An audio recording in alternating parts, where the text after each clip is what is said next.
Hello, good morning, good afternoon, or good evening, depending on when you're watching this. Welcome to Rotten Media. I'm your host, Emilio Herrero, and today we're talking about cancel culture and why it's such a problem in today's society.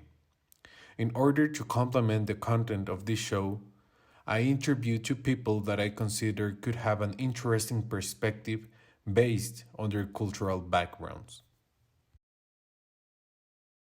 My first interviewee was my girlfriend, Edith Soto.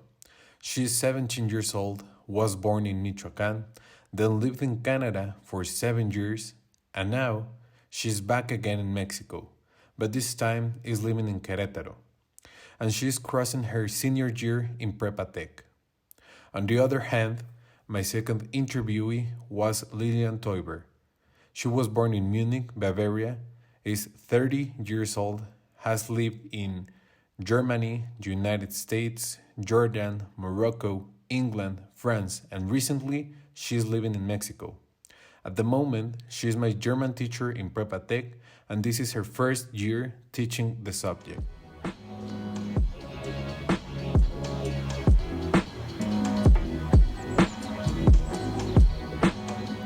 I'm pretty sure that all of us have at least heard the term cancel culture or that someone got cancelled.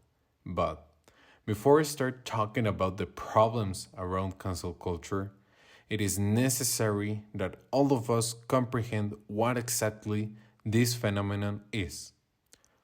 Whenever we said that someone got cancelled, it's because that person, company, or institution said or did something that is against the ideals of society. So, in order to repress them for their actions, society decides to commonly boycott them through social media. For example, a very known case is the one of J.K. Rowling, mainly known for being the writer of the Harry Potter books. A year ago, she was advertising her new book. Nonetheless, many noticed that she wrote some transphobic terms. Of course, this caused enraged people, and she began to be criticized so much to the point where a campaign was made to invite people to stop buying Harry Potter products or of any other books she wrote. Later on, I will recover this example to tell you how this case ended.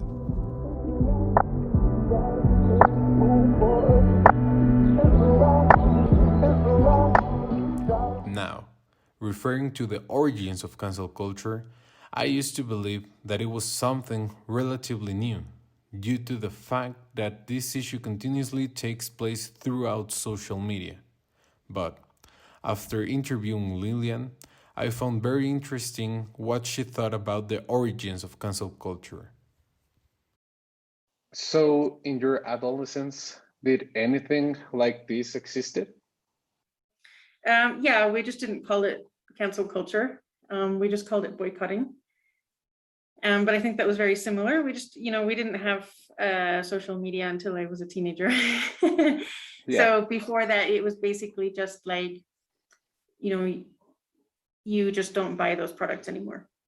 And you would like tell people, oh, I heard about this horrible thing that this person or organization did or said, and then you would kind of like spread the message like that. So instead of maybe making an Instagram post or something, you just had to talk to people and you had to say like, oh, like, I don't think you should buy like these products anymore because they, this company belongs to this person and he said like these horrible things about like whatever. And yeah, it would work like that.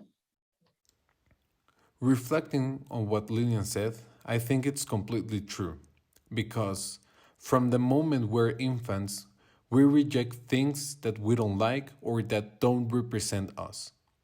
And it's fair that nowadays with social media, we stop following or supporting people, companies, or institutions in different ways when they do something that we don't like. As Lillian said, it's a very basic behavior of humans.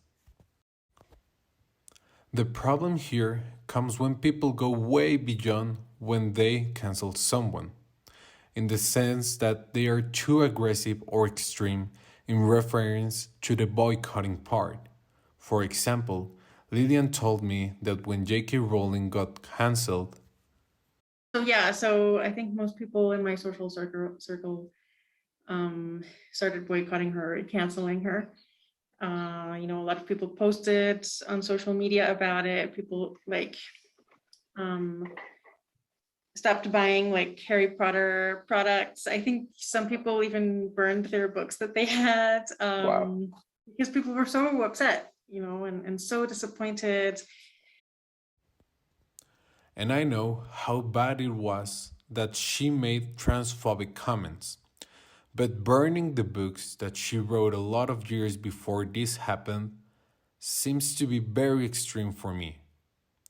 During both of my interviews, I also presented a case where kids that form part of a choir in Germany received death threats because of a joke they made about elderly people.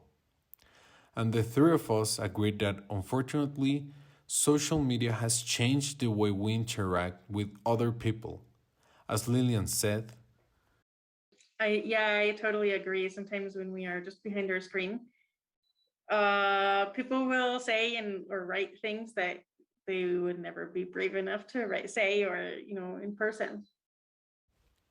on the other hand, I couldn't agree more with what Edith said about what social media has done to us. I think that is a perfect example of cancel culture. And it sucks because I feel like people have zero empathy nowadays. It's like this reminds me of the book of like 1984, like where like people are just so angry that they let their emotions control their actions instead of like their like I guess logic. And it's so weird to me because I guess that's when people lose control. And I guess like this happened on social media. Did it? Yeah. So like because it happened on social media, it's because when I don't think people really can like imagine the harm they do to someone if they're not in front of them, or if they don't see their reaction and they don't take that into account. I think people have lost their humanness, I guess, sometimes. I believe this summarizes very well the situation with social networks. Retaking the case of J.K. Rowling, thanks to all the attention that she brought, her book ended up having pretty good sales. As people say, there is no such thing as bad publicity, right?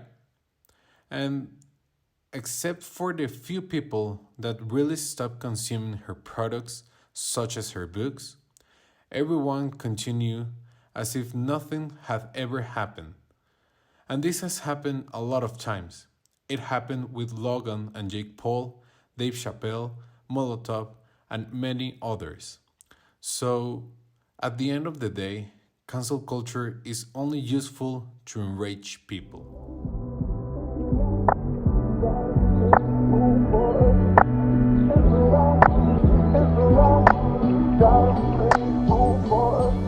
After everything we've talked about in today's episode, I believe that cancel culture has evolved to the point where it just creates trending topics on Twitter for a couple of days. And after that, everyone on social networks continue with their normal lives.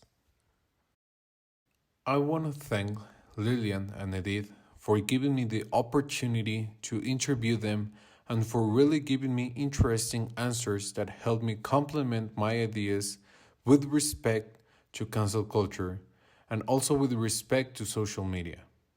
And also, I want to thank Professor Damian for guiding me through the realization of this podcast. Thank you very much for listening, and I hope all of you enjoyed the show. Peace.